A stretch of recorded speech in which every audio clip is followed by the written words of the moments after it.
नमस्कार, good morning, जय हिंद साथियों। तो कैसे हैं आप सभी लोग। जैसा भी कि आप सभी को पता है कि मध्य प्रदेश पुलिस और सब इंस्पेक्टर की जो इंतज़ार करते करते बच्चों को काफ़ी दिन हो गया है और बहुत सारी घोषणाओं में और बहुत सारे कार्यक्रमों में हमारे जो सीएम हैं डॉक्टर मोहन यादव जी, वो बहुत बार घोषणा कर चुके हैं। इसकी घोषणा जब भोपाल में जो पुलिस बैंड था जुलाई में, मतलब 1 साल होने को है, जुलाई में उन्होंने घोषणा की थी कि मध्य प्रदेश में 7,500 पुलिस की और 500 इंस्पेक्टर की और 500 क्लर्क की, इनकी स्टेनो वगैरह की मिलाकर लगभग 8,500 पोस्ट मध्य प्रदेश में आने वाली है। अब बच्चे तब से इंतजार कर रहे हैं क्योंकि अभी तक बच्चों को क्या हो गया कि जो पुरानी भर्ती है उसका क्लैरिफिकेशन ही नहीं हो पा रहा कि भाई उसका क्या होगा। तो इसी भर्ती को लेकर अब क्या हुआ है कि एक तो सबसे पहले क्या हुआ कि आप ये न्यूज़ देखिए, इस न्यूज़ में कहा गया है कि जो मध्य प्रदेश की भर्ती है, जो नई भर्ती आने वाली है, यह जो अभी हुए घोटाले, मतलब जो मध्य प्रदेश पुलिस का जो घोटाला हुआ है जिसमें बहुत सारे लोग फिंगरप्रिंट और आधार अपडेटेशन के कारण जो इसमें घोटाले हुए हैं और 10-10, 15-15 लाख रुपए इनको दिए गए हैं और इनसे बहुत सारे जो योग्य बच्चे नहीं थे वो सिलेक्टेड होने जा रहे थे। तो ये घोटाला हुआ, इसके कारण से इसमें देरी हुई है। तो ये अब न्यूज़ देखिए, इस न्यूज़ में क्या दिया गया है कि मध्य प्रदेश में काफ़ी दिनों से बच्चे इंतज़ार कर रहे हैं और इस भर्ती को नहीं आने का कारण है और कि मध्य प्रदेश में ईएसबी और पीएचक्यू के बीच वो नहीं बन बैठ रहा है कि भाई, क्योंकि उनको पता है कि ईएसबी बहुत पहले से बहुत सारी चीज़ों में घोटाले करते आ रही है, तो और एक से नया घोटाला हो गया। तो ईएसबी को पीएचक्यू ने कहा है कि हम अब आपके हाथ में ये जिम्मेदारी नहीं सौंपना चाहते। तो उन्होंने कहा या तो हम खुद हमारा एक नया आयोग बनाएंगे या नई तरीके से हमारे हिसाब से हम इसको करवाएंगे। तो इस कारण से मध्य प्रदेश में होने वाली भर्ती में अब और भी देरी हो सकती है। तो भाई साहब, आपको थोड़ा बहुत और इंतज़ार करना पड़ सकता है क्योंकि इतने दिन से तो कर रहे हो और आपको करना पड़ रहा है जो, क्योंकि मध्य प्रदेश में हुआ है घोटाले, क्योंकि जो मेन मास्टरमाइंड अभी तक वो पकड़ाया नहीं गया है। उसके ऊपर पहले 10,000 का इनाम था और अब उस पर 30,000 का इनाम करने का बोला है। तो धीरे धीरे बहुत सारे लोग पकड़ाए हैं। अभी तक 30-32 लोगों पर FIR हो चुकी है। बहुत सारा पूरा एक सिस्टम काम कर रहा था, मतलब 10-15 लाख रुपए बच्चों से लिए जा रहे थे। 16 को गाड़ी से बुला रहे थे, प्लेन से बुला रहे थे और उनको एक मतलब 3 लोगों ने 30 लोगों का पेपर दिया। सोच सकते हो आप, तो 3 लोगों ने और 30 लोगों का पेपर दिया है। तो इस हिसाब से समझ सकते हो कि उन्होंने कितना बड़ा काम किया होगा भाई। आप सोच सकते हो भाई, आपके पास आधार कार्ड नहीं होता तो आपके अंदर टेंशन रहती है कि भाई ऐसा नहीं हो मेरा आधार कार्ड में मेरे को बाहर कर दे।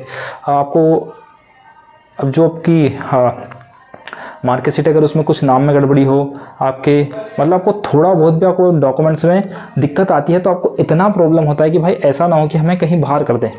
भाई इन लोगों में कितनी क्षमता होगी और कितना इनको सपोर्ट हुआ है, मतलब कुछ भी आप सोच सकते हो कि इन लोगों ने बिना किसी से डरे 3 लोगों ने 30 लोगों का पेपर दिया है। भाई हम तो इनको ऐसी सज़ा मिलनी चाहिए कि जो योग्य उम्मीदवार हैं इनकी वजह से पॉइंट से 1 नंबर से आधे नंबर से बहुत सारे बच्चे बाहर हुए हैं। तो इन लोगों के बारे में ये लोग समझते नहीं हैं और जो योग्य बच्चे हैं इनकी वजह से वो बाहर हो जाते हैं।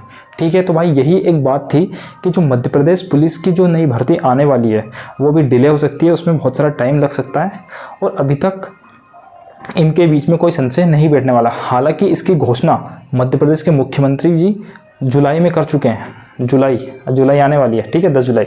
और इसके साथ साथ आप मध्य प्रदेश की तुलना अगर यूपी से करते हैं, मध्य प्रदेश की तुलना अगर यूपी से करते हैं तो मध्य प्रदेश की जो भर्ती आई थी उसके बाद, मध्य प्रदेश की भर्ती के बाद उत्तर प्रदेश की भर्ती आई थी और मध्य प्रदेश में कितने 7,500 पोस्ट थी।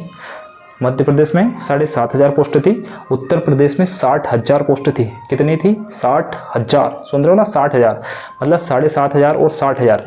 यहाँ पर क्या होता है कि 7,500 की चलती रहती है प्रक्रिया और जो अब तक 2025 में भी चल रही है वहाँ पर प्रक्रिया पूरी खत्म हो चुकी है और टाइम पे खत्म हुई है। यहाँ पर घोटाले हुए हैं, वहाँ पर घोटाला नहीं हुआ है। यहाँ पर 7,500 में से भी 1,000 बच्चे को अभी रिजल्ट ही नहीं दिया गया। इसका मतलब कि उनको होल्ड करके रखा है, वहाँ पर पूरे पदों पर भर्ती दी गई है। ठीक है, तो समझ सकते हो कि यहाँ की भर्ती मध्य प्रदेश की 7,500, मतलब वो 7,500 के अभी रिजल्ट 6,000 का आया है, तो 6,000 ही मान सकते हैं। उन 6,000 में से भी अभी तो बहुत सारे निकल रहे हैं, बहुत सारे लोगों का तो अभी सिलेक्शन हो ही नहीं रहा, मतलब बहुत सारे बाहर हो रहे हैं और अभी तो मतलब पता नहीं बच्चों को कब ज्वाइनिंग मिलेगी।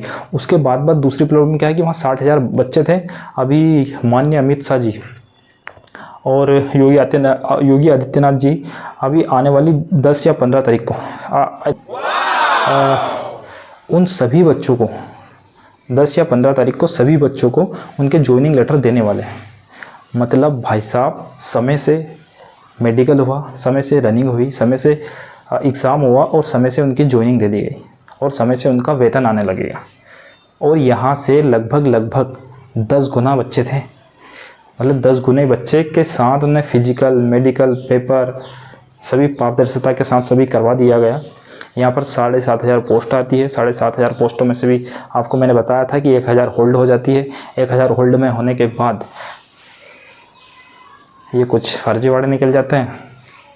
बच्चे पढ़े तो पढ़े क्या, लिखे तो लिखे क्या, नंबर लाए तो लाए कितने। कट ऑफ हाई जाने का कारण यही तो है। कट ऑफ हाई जाता क्यों है? यही सब रीज़न है। इन्हीं सभी कारणों से कट ऑफ हाई जाता है और बोलते कि पढ़ते नहीं हैं या नंबर कम आते हैं। भाई एक लिमिट में नंबर आते हैं, बच्चों के आते हैं। फिजिकल किया, मेहनत करी 2-2 साल। आर्मी की रनिंग और पुलिस की रनिंग, जो पहले बोलते थे कि पुलिस की रनिंग तो नॉर्मल है भाई, ऐसे निकाल देते हैं आर्मी वाले बच्चे। अब उनको समझ में आया कि जो अब फिजिकल हुआ था ना आर्मी वाला और अब पुलिस वाला, दोनों में ज़्यादा फ़र्क नहीं था और हार्ड था। मतलब अगर आप 40 में से 40 पुलिस में नंबर लाते हैं, मतलब कि भाई आप धावक हैं, ठीक है। तो आपका इंतज़ार और लंबा रहेगा, आपको इंतज़ार लंबा करना पड़ेगा। इसी के साथ साथ मध्य प्रदेश में 1 लाख पद अभी खाली हैं, उसके ऊपर भी चर्चा की गई है। मतलब मुझे समझ में नहीं आ रहा है कि अभी तो काफ़ी दिन हो गए हैं, मतलब कि 15-20 दिन हो गए हैं, लगभग 1 महीना ही होने वाला है कि माननीय जी के मुंह से किसी भाषण में ये नहीं निकला कि हम इतनी भर्ती कराने वाले हैं या इतनी करवा चुके हैं। अब वो 1.5 लाख भर्ती आई थी, उसमें से कितनी ज्वाइनिंग मिली है, किसको क्या हुआ है, अभी तक भाई किसी को भी नहीं मिली है। जहाँ के तहाँ है और नई भर्ती का भी कोई अभी ठिकाना ही नहीं है। समझ सकते हो ना तुम लोग? ना कोई दी है ना कोई आने वाली है। कुछ दी है तो वो घोटाले से परिचित हैं और घोटालों में मिली हुई है मैक्स है। और आप समझ ही सकते हो कि क्या क्या मध्य प्रदेश में हो रहा है। हमारा मध्य प्रदेश फिर भी सबसे प्यारा है, सबसे न्यारा है और यहाँ के बच्चे भी बहुत खुश हैं, उन्हें भी कोई समस्या नहीं है। जो चल रहा है सब बढ़िया चल रहा है। क्या चल रहा है, क्या दिक्कत हो रही है मध्य प्रदेश में, हमें तो बताओ भाई। किसी को कुछ पता ही नहीं है। 1-2 आदमी लड़ रहे हैं मध्य प्रदेश में, बाकी तैयारी वाले तो बिल्कुल 8-8, 10-10 घंटे लाइब्रेरी में बैठ रहे हैं, बढ़िया पढ़ रहे हैं और अपना टाइम बचा रहे हैं। क्योंकि भाई अगर वो किसी से सवाल पूछेंगे तो उनका टाइम ख़राब हो जाएगा, या किसी आंदोलन में या रोड पे उतरे तो टाइम ख़राब हो जाएगा। पोस्ट कम दे दो भाई, हम 2-2, 4-4, 10-10 साल पढ़ लेंगे एक जगह बैठ के, पर इनके लिए तो लड़ेंगे नहीं। मतलब ही क्या है हमको? अगर हम गए तो टाइम ख़राब नहीं हो जाएगा हमारा एक दिन? समझ सकते हो तुम? रिलेट करो इस बात को। भाई आना पड़ता है यार, लड़ना पड़ता है, पर क्या मतलब? अपने हक अधिकारों के लिए अगर हम नहीं लड़ सकते, लोगों से सवाल नहीं पूछ सकते, तो बेकार है भाई, सब बेकार है। जॉब लगने के बाद अधिकारियों के सामने आप मुखिर बन के बैठोगे, उन्होंने बोल दिया कि ये करना है तो ठीक है भाई सर, ओके सर, वो सही है गलत है आप इसका फैसला भी नहीं कर पाएंगे। बहुत बहुत धन्यवाद, मिलते हैं नेक्स्ट वीडियो में। Thank you. आज के लिए फ़िलहाल इतना ही। आपकी तरह मैं भी मायूस हूँ, लेकिन उम्मीद पर दुनिया कायम है। दिल दुखा है लेकिन टूटा तो नहीं है और उम्मीद का दामन छूटा तो नहीं है। इसलिए आज के लिए इतना ही।